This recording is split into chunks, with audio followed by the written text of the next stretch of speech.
Hello friends, this is Praveen Sharma. और कैसे हो आप लोग? एकदम बढ़िया। तो चलो शुरू करते हैं। इस क्वेश्चन सीरीज को स्टार्ट करने से पहले मैं आपको ये बता देता हूं कि आप सबसे पहले तो मेरी इस वीडियो को देख लीजिए। यहाँ इसका लिंक मैंने यहाँ पे आई बटन में दिया हुआ है। इस वीडियो में मैंने क्या किया है कि जो BARC का जो मैकेनिकल का इंटरव्यू होता है उसका एक जनरलाइज इंफॉर्मेशन शेयर किया हुआ है। तो आप सबसे पहले उस वीडियो को देख लें ताकि आपको एक कंप्लीट आइडिया मिल जाए। और एक बार आपने उस वीडियो को देख लिया तो उसके बाद इस वीडियो को कंटिन्यू रख सकते हैं। और अगर आपने ऑलरेडी देख लिया है पहले तो आप इसे कंटिन्यू रखें। तो चलो शुरू करते हैं। तो इस बंदे ने अपने फेवरेट सब्जेक्ट क्या क्या बताया पहले वो देख लेते हैं। सबसे पहले तो बेसिक थर्मोडायनेमिक्स, फिर उसके बाद स्ट्रेंथ ऑफ मटेरियल, फिर रेफ्रिजरेशन एंड एयर कंडीशनिंग, इसके बाद फ्लूइड मैकेनिक्स और लास्ट जो है वो है heat transfer.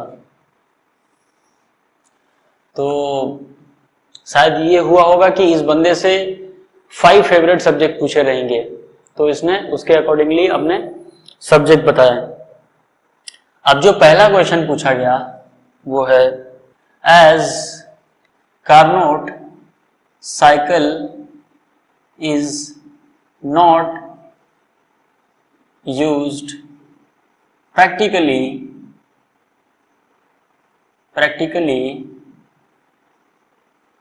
then why we are studying। तो बहुत ही इंपॉर्टेंट क्वेश्चन है कि जब प्रैक्टिकली वो चीजें यूज नहीं हो रही है then why we are studying. तो ये इसमें आपको एक्सप्लेन करना है। इसके बाद what is thermodynamic temperature scale.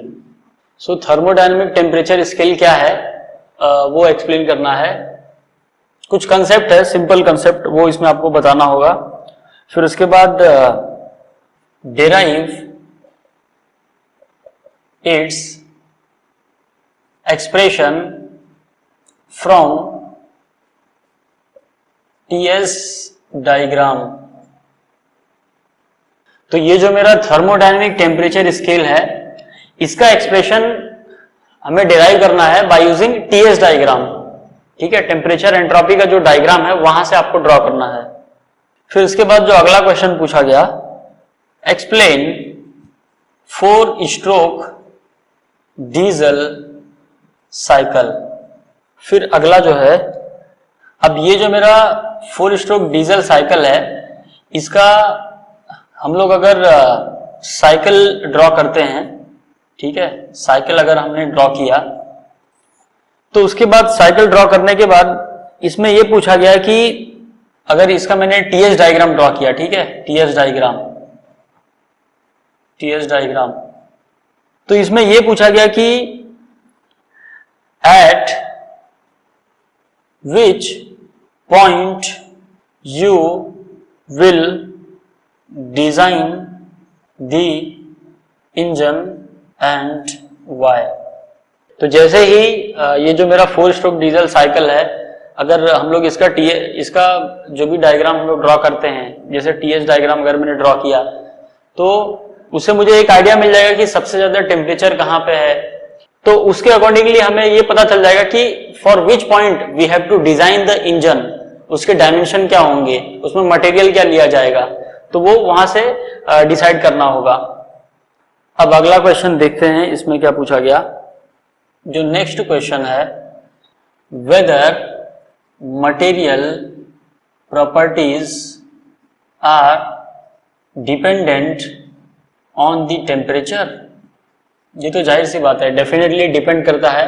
Based on temperature material की प्रॉपर्टी वेरी होती है। तो उसका रीजन क्या है वो आपको यहाँ पे एक्सप्लेन करना है कि हाउ, अगर होता है डिपेंड करता है तो क्यों, कैसे। फिर अगला क्वेश्चन देखते हैं। इसमें ये बोला गया कि design the engine cylinder for the 4 stroke diesel engine. तो अगर 4 स्ट्रोक डीजल इंजन है तो वो केस में उसका साइकिल कैसा होगा, उसके क्रिटिकल पॉइंट्स क्या होंगे, और बेस्ड ऑन दैट जो इंजन का सिलेंडर होगा उसका मटेरियल क्या होगा, थिकनेस क्या होगा, फिर उसके डायमेंशन क्या होंगे, तो वो सब फैक्टर आप डिसाइड कर सकते हैं। तो वही चीज आपको इसमें एक्सप्लेन करनी है। फिर इसके बाद explain Lami's equation and draw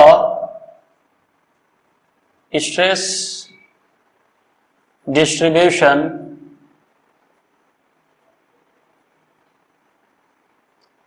across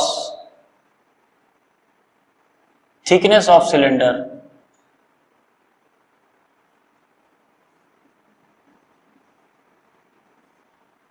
तो अगर मेरे पास थिक सिलेंडर है, ओके, अगर मेरे पास कोई थिक सिलेंडर है तो उसमें अगर इंटरनल प्रेशर एक्ट हो रहा है या एक्सटर्नल प्रेशर एक्ट हो रहा है, तो बाय यूजिंग लामीज इक्वेशन हम लोग पता कर सकते हैं कि जो रेडियल स्ट्रेस है और जो हुक स्ट्रेस है उसका वेरिएशन कैसा होगा और उसकी मैग्नीट्यूड क्या होगा। ठीक है, तो बाय यूजिंग दिस इक्वेशन आप इजीली ड्रॉ कर सकते हैं कि हाँ, इसमें जो स्ट्रेस डिस्ट्रीब्यूशन होगा, जो हुक स्ट्रेस है, जो रेडियल स्ट्रेस है, उसका वेरिएशन कैसा होगा वो आप इजीली ड्रॉ कर सकते हैं बाय यूजिंग दिस इक्वेशंस। फिर अगला क्वेश्चन देखते हैं। इसमें यह पूछा गया कि what is radius of gyration. बहुत ही ज्यादा important concept, radius of gyration क्या है, और अगर मैं बोलूं कि फिजिकली आप कैसे बता सकते हो, फिजिकली कैसे एक्सप्लेन कर सकते हो, तो वो चीज आपको इसमें बताना है। क्योंकि कोई भी कंसेप्ट है, अगर आप उसका प्रैक्टिकल, अगर उसे आप practical point of view explain कर दें तो इट मीन्स आपको वो कंसेप्ट अच्छे से समझ में आई है, आपका कंसेप्ट एकदम क्लियर है। तो ये चीज हो गई। फिर उसके बाद design the flywheel for 4-stroke diesel engine and draw its T theta diagram।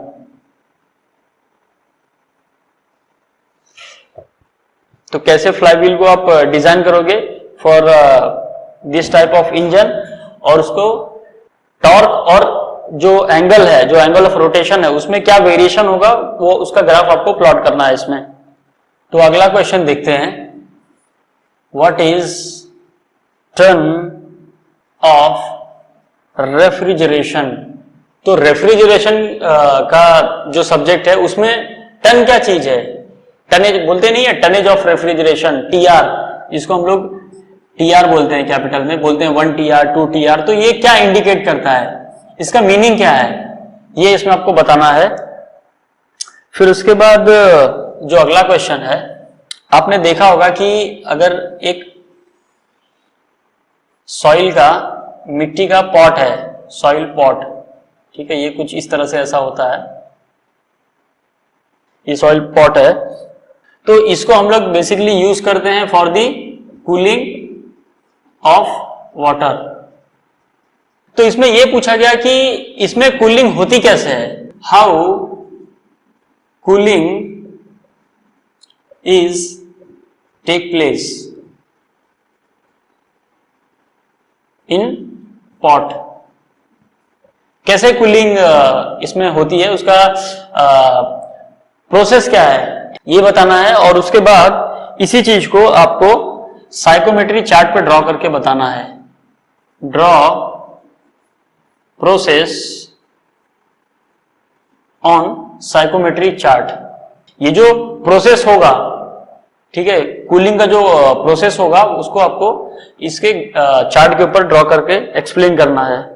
फिर उसके बाद जो नेक्स्ट क्वेश्चन है, which is why cooler is not used in Mumbai। तो कूलर को मुंबई में क्यों नहीं यूज किया जाता है ये बताना है। And draw the process of air cooler on psychrometric chart. तो पहली चीज तो ये बताना है कि कूलर को मुंबई में क्यों नहीं यूज कर सकते हैं, एंड दूसरी चीज जो एयर कूलर का जो प्रोसेस है उसको साइकोमेट्रिक चार्ट में कैसे ड्रॉ कर सकते हैं। तो अब ये जो सब्जेक्ट है रेफ्रिजरेशन एंड एयर कंडीशनिंग, ये पूरा का पूरा प्रैक्टिकल सब्जेक्ट है, देखा जाए तो पूरा का पूरा एप्लीकेशन बेस्ड है। तो अगर आपको इसका जो प्रोसेस है, कोई भी प्रोसेस इसमें होती है, जैसे आपको पता होगा सेंसिबल हीटिंग क्या है, सेंसिबल कूलिंग क्या है, ह्यूमिडिफिकेशन क्या है, डीह्यूमिडिफिकेशन क्या है, फिर एडियाबेटिक प्रोसेस क्या है, ठीक है, केमिकल डीह्यूमिडिफिकेशन क्या है, और ये जो बोला है कि कूलर में कैसा प्रोसेस होता है, फिर उसके बाद पॉट के अंदर कैसा प्रोसेस होता है, इसका आपको मैं तो बोलता हूं कि आपको एज अ थंब रूल के जैसा पूरा याद होना चाहिए कि हाँ ये प्रोसेस ऐसा होगा, ये ऐसा होगा। तो आप इसको कर लें तो ये आपके लिए एडवांटेज होगा। फिर अगला क्वेश्चन देखते हैं, इसमें क्या पूछा गया। डिजाइन एयर कंडीशनर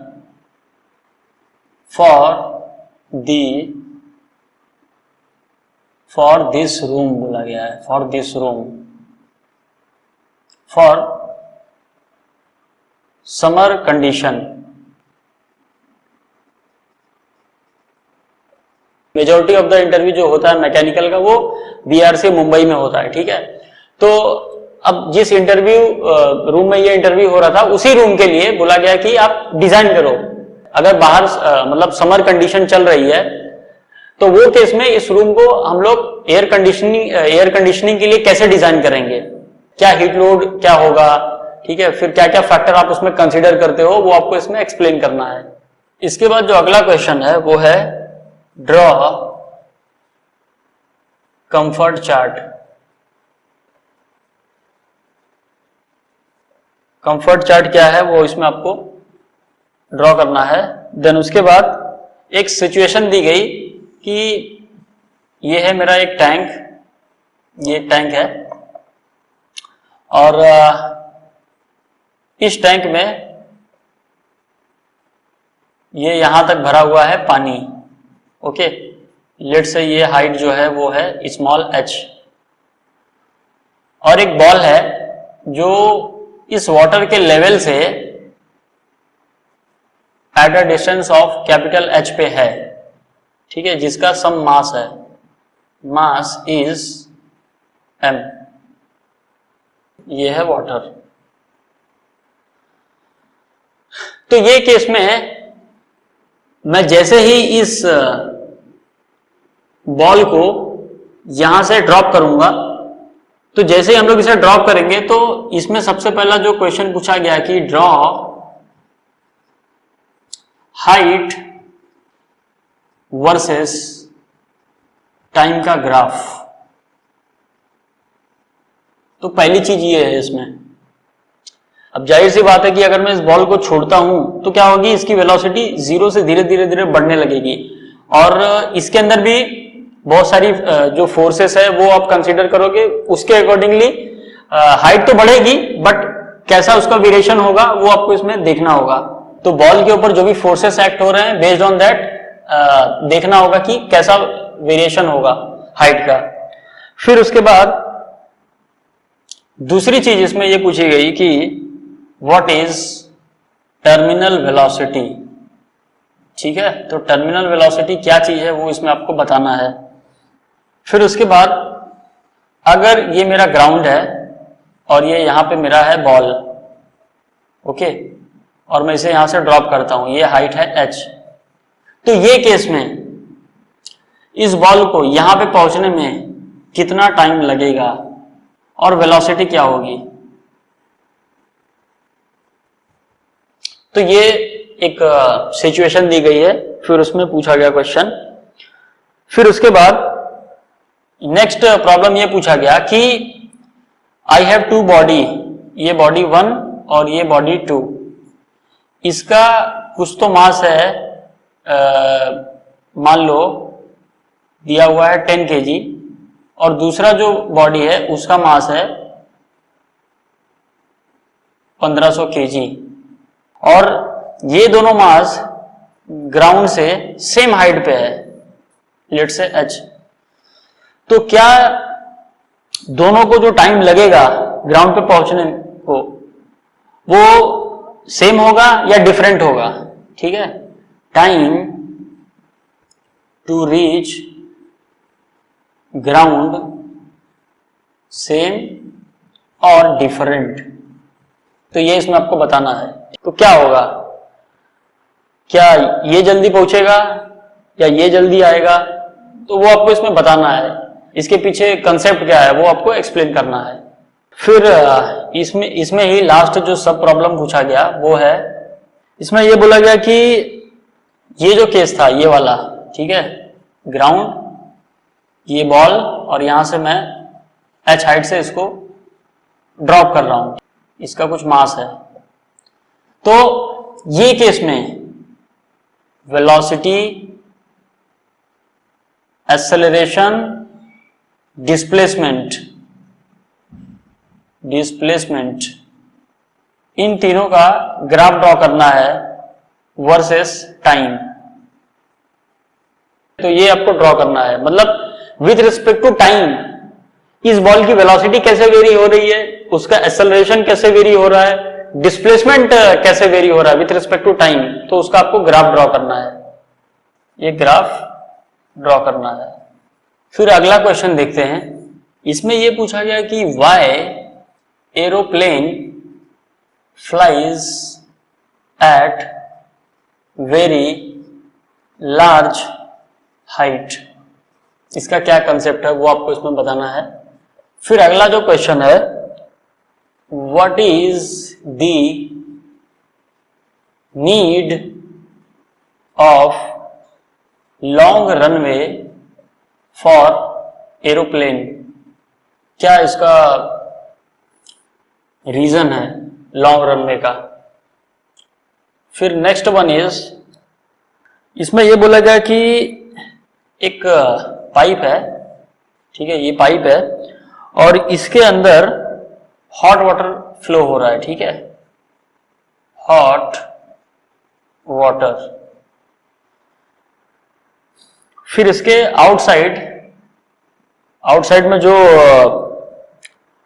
वाटर है, फिर इसके आउटसाइड में देयर इज कोल्ड एयर है यहां पे, ठीक है, कोल्ड एयर, ये पूरे साइड में जो है यहाँ पे कोल्ड एयर है, अंदर हॉट वाटर, बाहर कोल्ड एयर। तो ये केस में draw temperature profile along length for the hot water. तो हॉट वाटर के लिए टेम्परेचर प्रोफाइल क्या होगा, मतलब अलोंग द लेंथ कैसे वो चेंज होगा, वो आपको इसमें ड्रॉ करना है। फिर नेक्स्ट वन इज, इस सेम केस के लिए draw thermal and hydro dynamic boundary layer. ये सेम सिचुएशन के लिए इस पाइप के अंदर थर्मल बाउंड्री लेयर और हाइड्रोडायनामिक बाउंड्री लेयर कैसे होगा, मतलब कहां कहां पे कौन सी लेयर फॉर्म होगी वो इसमें ड्रॉ करना है आपको। फिर उसके बाद जो अगला क्वेश्चन पूछा गया कि what is fully developed flow.